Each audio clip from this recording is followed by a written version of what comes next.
Qadının kişiyə təsiri, bunlar hamısı elmi mövzulardır. Qadının kişiyə təsiri, kişinin qadına təsirindən qat-qat artıqdır, qat-qat çoxdur. Bunlar hamısı nədən xəbər verir? Qadının qüdrətindən xəbər verir.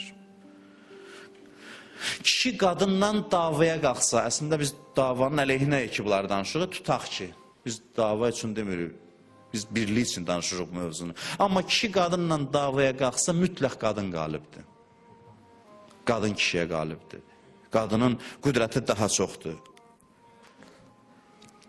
Təbiət baxımından kişi güclüdür, fiziki baxımdan güclüdür, səsi qalındır, çox vaxt boyu hündürdür. Amma bunu kompensasiya eləmək üçün Allah qadına bəzi ruhi qüdrətlər verib ki, kişi bu qüdrətindən sui-istifadə eləməsin. Əslində, qüdrətin əhəmiyyətli hissəsini qadına verib. Kişinin elə hayküyü var, qışqırığı var. Qadın düzgün idarə eləsə, kişinin zülmündən özünü qoruya bilər.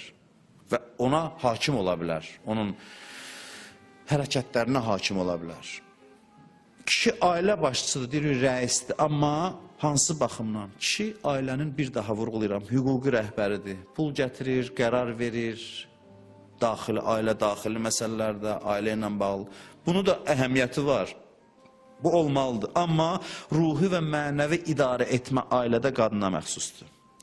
İnsanın bütün aləmlə münasibətlərini ana formalaşdırır. Ana, insanın dünyaya baxdığı pəncərədir, dünyaya gəldikdən sonra. Ananın daxili haləti ilə insan formalaşır, hələ ananın qucağında olan vaxtlarda. Bütün dünyaya baxışını ananın ruhi vəziyyəti formalaşdırır. Bu idarə etmə qabiliyyəti qadında olduğu üçün məsuliyyət də ona verilib. Çünki qadında qüdrət var. Siz elə bir söyle kişi qadından qüdrətlidir. Xeyr. Bir sıra məsələlərdə kişi qüdrətlidir, daha önəmli məsələlərdə qadın qüdrətlidir. Qadının bir sıra məsələlərdə gücü kişidən qat-qat çoxdur. Hansı məsələlərdə məsələn? Məsələn, həya məsələsi. Qadınların həyası daha çoxdur. Əl-həyau həsən və ləkin fin-nisai əhsən. Buyurur ki, həya gözəldir, qadınlarda daha gözəldir, daha yaxşıdır. Qadının həyasızlığının cəzası daha çoxdur qiyamətdə, kişinin həyasızlığından. Bir qadın çox özünü xarab eləməlidir, çünki qadında güc çoxdur həyalı olmağa. Qadın həyasızdırsa, onun qiyamətdə cəzası çoxdur. Sənin haqqın yox idi həyasızlıq eləməyə. Çünki səndə güc var idi həyanı idarə eləməyə. Kişidən güclüydün bu məsələdə. Güclüydün deyə məsuliyyətin də daha çox idi. Üzr istəyirəm sizdən cinsi istəklərlə bağlı. Cinsi istəklərə qadın kişidən daha çox hakimdir. Bu qüdrət bir mənalı olaraq qadında çoxdur. Bir mənalı olaraq. Qadın kişi kimi biçarədir, gözü ona buna baxsın. Qadın özünə kişidən qat-qat daha çox hakimdir. Qadın mətlubdur, ərəbcə desək, talib yox. İstəniləndir, istəyən yox. Qadın oturmalıdır, kişi onu istəməlidir. Qadına səni sevirəm, kişi deməlidir.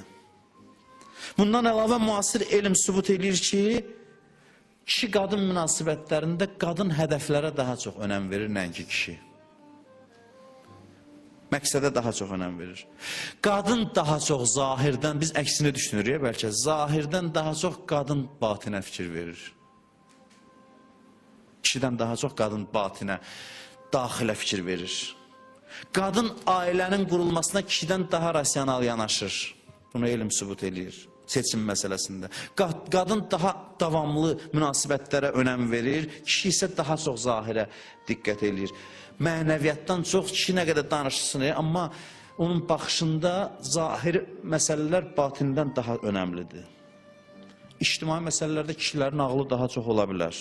Məsələn, təşkilata rəhbərlik, qazilik məsələsində. Qadın bu məsələlərdə zəifdir. Çünki qadının ruhu incədir.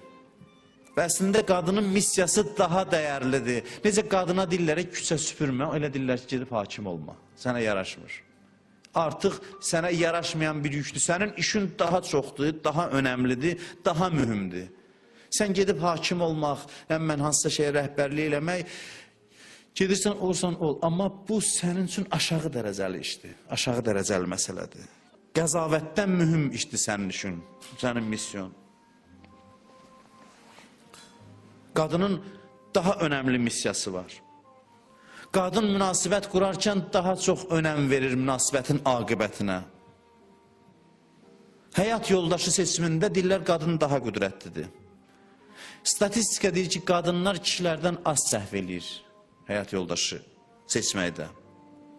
Deməli, sözümü yavaş-yavaş nəticə alaq. Kişi ailənin, bu münasibətlərin hüquqi və inzibati rəhbərdirsə, qadın ruhi və mənəvi rəhbəridir. İndi ki, mənəvi rəhbərlik qadına tapşırıldı, indi ki, bu münasibətlərin mənəvi idarə etməsi qadına tapşırıldı, qadının məsuliyyəti daha da çox oldu. Razısınız, dedik axı, müdürlük məsuliyyət gətirir. Bu məsuliyyətə görə Allah qadına deyir, hicab giyin. Hicab qadının müdürlüyünün ifadəsidir.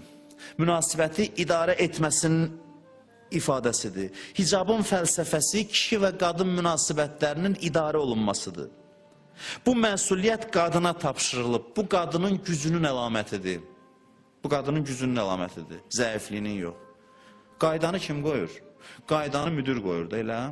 Qaydanı müdür təyin eləyir. Güclü tərəf qayda qoyur. Allah da deyir, qadın sən müdürsən. Sən kişiyə hədd qoyacaqsan ki, hara qədər sənə baxa bilər. Çünki sən idarə edirsən bu münasibətləri. Həddi sən təyin eləyəcəksən, o yox. O sənə hədd qoymayacaq. O zəifdir bu baxımdan, sən güclüsən. Güclü tərəf kimi kişiyə həddi sən müəyyən eləyəcəksən. Sən hansı həddə mənə baxa bilərsən? Onu mən müəyyən edirəm. Kişiyə qadın hədd qoyur. Bu söhbəti kişilər əleyhinə olan söhbət kimi başa düşməyin. Yəni biz burada qadınlara xoş gəlmək üçün nəsə danışırıq. Tam elmi söhbət eləməyə çalışıram. Elmi dəlillərlə əsaslandırmağa çalışıram. Qadınlara deyirlər hicablı ol, çünki kişilərin bu baxımdan qüdrəti səndən zəifdir. Sən idarə eləməlisən kişiləri bu məsələdə. Hicab bu müdiriyyət məsuliyyətidir. Ona görə Quran deyir qadına ki, səsinizi nazi eləməyin. Kişiləri xarab edirsiniz. Deyirəm ki, onlara deyirəm xarab olmasınlar da. Onlara da deyirəm xarab olmasınlar. Amma onlar daha zəifdir. Sən güclüsən. Sənə deyirəm ki, sən səsini nazi eləmə. Sən güclüsən. Sən güclüsən. Sən ona hədd qoy. Çünki ona hədd qoymayanda o xarab olur, o zəifliyi göstərir. Bu münasibətdə güclü tərəf sənsən. Sənin qüdrətin çoxdur. Kişi də gərək çalışsın, amma bu münasibətlərdə qadın qüdrətli tərəfdir. Hicaba bu fəlsəfədən baxmağımız lazımdır. Hicab insanlar arasında münasibətlərin idarə olunmasıdır və bu idarə olunma qadına tapşırılır. Qadın bir sıra məsələlərdə kişidən qüdrətlidir. Kişi bir sıra məsələlərdə qadından qüdrətlidir. Amma qadın daha həssas məsələlərdə kişidən qüdrətlidir. Ailədə ixtilaf olanda 10 tövsiyə qadına deyirsənsə 5 tövsiyə kişiyə deyirsən. Çünki ailənin münasibətlər qadından daha çox asılıdır. Hicab əslində zəiflik yox, qüdrət əlamətidir. Hicablı qadın, yəni kişi və qadın münasibətlərini yönləndirən, istiqamətləndirən, bu münasibətlərə hakim olan şəxs. Ona görə də təkəbbürlü kişilər hicabı rahat qəbul eləmir. Deyir, xeyr ola sən mənə hədd müəyyən, mənim ürəyim hara istəyir, baxacam. Kişidə təkəbbür olanda hicab əleyhinə daha çox təkəbbürlü kişilər çıxır. Çünki bu qadının üstünlüyüdür. Bu görür ki, qadın məni məhrum eləyir nədənsə. Bu bunu həzm eləyə bilmir. Bu bunu qəbul eləyə bilmir.